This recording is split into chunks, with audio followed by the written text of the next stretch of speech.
उत्तर प्रदेश के समग्र विकास के लिए जो प्रयास प्रारंभ हुए हैं उसके पीछे आदरणीय प्रधानमंत्री जी की प्रेरणा, उनका मार्गदर्शन और बजट जब भी प्रस्तुत किया गया है वो एक निश्चित थीम के साथ प्रस्तुत किया गया। अगर आप देखें कि 2017-18 में जब प्रदेश में पहला बजट हमें प्रस्तुत करने का अवसर प्राप्त हुआ था, तो बजट हम लोगों ने प्रदेश के अन्नदाता किसानों को समर्पित किया था। वर्ष 2018-19 में प्रदेश का जो बजट था वह प्रदेश के इंफ्रास्ट्रक्चर और औद्योगिक विकास के लिए समर्पित किया था। वर्ष 19-20 का बजट प्रदेश के अंदर मिशन शक्ति, जिसमें महिला सुरक्षा, महिला सम्मान और स्वावलंबन के लिए समर्पित किया था। उस प्रकार की योजनाओं को ध्यान में रख करके हम लोगों ने प्रदेश के अंदर अपना बजट प्रस्तुत किया था। 2020-21 का बजट यह वह कालखंड है जब सदी की सबसे बड़ी महामारी का सामना हमें करना पड़ा था। वह था प्रदेश के युवा शक्ति के लिए, उनके कौशल विकास, रोजगार था, प्रदेश के इंफ्रास्ट्रक्चर, यानी इस महामारी के दौरान भी प्रदेश के अंदर रोजगार की संभावनाएं बाधित न हो, इसके लिए समर्पित था। 2021-22 का बजट प्रदेश के समग्र विकास को ध्यान में रख करके स्वावलंबन से सशक्तिकरण के लिए समर्पित किया था।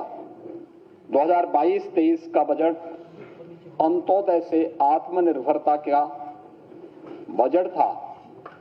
तो आज मेरे सहयोगी वित्त मंत्री खन्ना जी ने उत्तर प्रदेश की 25 करोड़ आबादी की विकास के लिए, उनके कल्याण के लिए जो बजट आज प्रस्तुत किया है, यह बजट उत्तर प्रदेश के त्वरित, सर्वसमावेशी और समग्र विकास के साथ साथ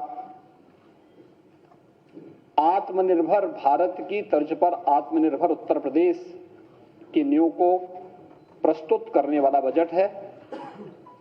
मैं इस बजट को प्रस्तुत करने के लिए वित्त मंत्री श्री सुरेश खन्ना जी को, अपर मुख्य सचिव वित्त श्री प्रशांत त्रिवेदी जी को और वित्त विभाग की पूरी टीम को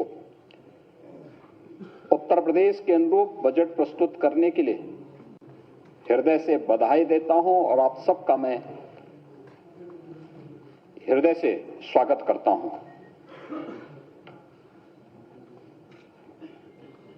यह बजट उत्तर प्रदेश को देश की सबसे बड़ी अर्थव्यवस्था के रूप में स्थापित करने के लिए और आदरणीय प्रधानमंत्री जी के विजन के अनुरूप उत्तर प्रदेश अगले 5 वर्ष के अंदर $1 ट्रिलियन की इकोनॉमी बने, इसके लिए यह बजट नींव का पत्थर साबित होगा। और इसी दृष्टि को ध्यान में रख करके हम लोगों ने अमृत काल का यह प्रथम बजट प्रस्तुत किया है। मुझे बताते हुए प्रसन्नता है कि पिछले 6 वर्षों के अंदर प्रदेश ने जो बजट अपना प्रस्तुत किया है, आज जो बजट प्रस्तुत हुआ है 6,90,000 करोड़ रुपए से अधिक का बजट प्रस्तुत हुआ है। आप 16-17 में जो बजट प्रस्तुत हुआ था प्रदेश के अंदर, वह 3,40,000 करोड़ रुपए का था। आप देखेंगे पिछले 6 वर्ष के अंदर दुगने से अधिक की वृद्धि प्रदेश के बजट के लिए हुई है। इस दौरान प्रदेश की प्रति व्यक्ति आय दुगनी हुई है, दुगने से अधिक हुई है। प्रदेश की जीडीपी में बढ़ोतरी हुई, दुगने से अधिक की बढ़ोतरी हुई है। और इस दौरान हम लोगों ने प्रदेश के अंदर यह जो बजट के दायरों को बढ़ाया गया है, यह उत्तर प्रदेश के अनुरूप है। यह डबल इंजन सरकार की अर्थव्यवस्था को विस्तार देने की प्रतिबद्धता को भी दर्शाता है। 2022 के विधानसभा चुनाव के पहले हमारी पार्टी ने उत्तर प्रदेश की जनता से लोक कल्याण संकल्प पत्र के माध्यम से जो वायदे किए थे, 130 जो हमारे वायदे थे, आज के इस बजट प्रस्तुत करने के साथ उनमें से 110 वायदों को हम इसके साथ इसमें समाहित किए हैं। पूरे बजट में अगर आप उसका बजट पर ध्यान देंगे तो लगभग 64,000 करोड़ रुपए से अधिक की धनराशि लोक कल्याण संकल्प पत्र में घोषित संकल्पों के लिए समर्पित हैं और उसमें बजट में उसका प्रावधान किया गया है। मित्रों, प्रदेश ने ये जो अर्थव्यवस्था को, उत्तर प्रदेश की अर्थव्यवस्था के दायरे को बढ़ाया है, उसको विस्तार दिया है। इसके लिए हम लोगों को अनेक कदम उठाने पड़े। प्रदेश में कर चोरी को रोकना पड़ा, वित्तीय अनुशासन और बेहतर वित्तीय प्रबंधन को प्रदेश के अंदर कैसे लागू किया जाए, इसमें शासन प्रशासन स्तर पर और हर एक स्तर पर, हर विभागीय स्तर पर इस पर कार्य हुआ।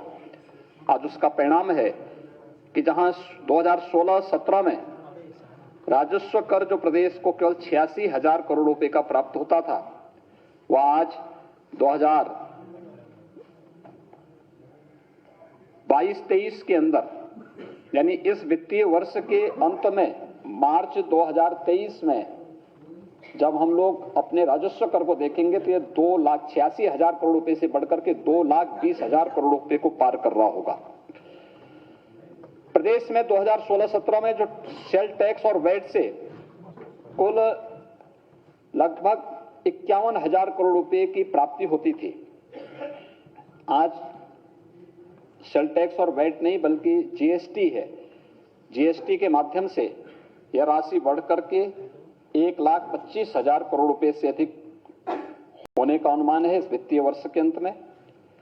स्टेट एक्साइज में जो 2016-17 में मात्र 12,000 करोड़ रुपए प्राप्त हुआ था, आज ये 22-23 में 45,000 करोड़ रुपए प्राप्त होने का अनुमान है।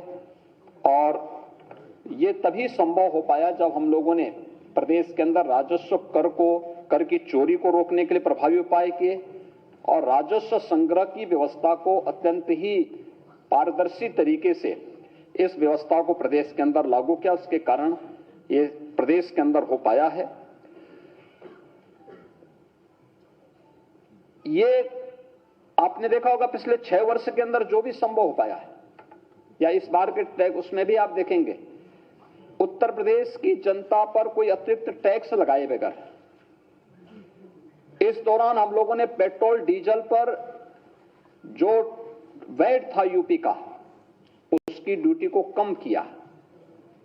उत्तर प्रदेश की जनता को महंगाई से राहत दिलाई। और आज अगर आप देखेंगे कि प्रदेश के अंदर एक और डीजल पेट्रोल देश के किसी भी अन्य राज्य की तुलना में सस्ता है। इसके कारण आवश्यक उपभोक्ता वस्तुएं भी प्रदेश के अंदर महंगी नहीं हुई, आम जनमानस को राहत मिला। लेकिन पारदर्शी टैक्सेशन की प्रणाली प्रदेश के अंदर लागू करने, टैक्स चोरी को रोकने और राजस्व संग्रह को बढ़ाने का परिणाम आज हमारे सामने है।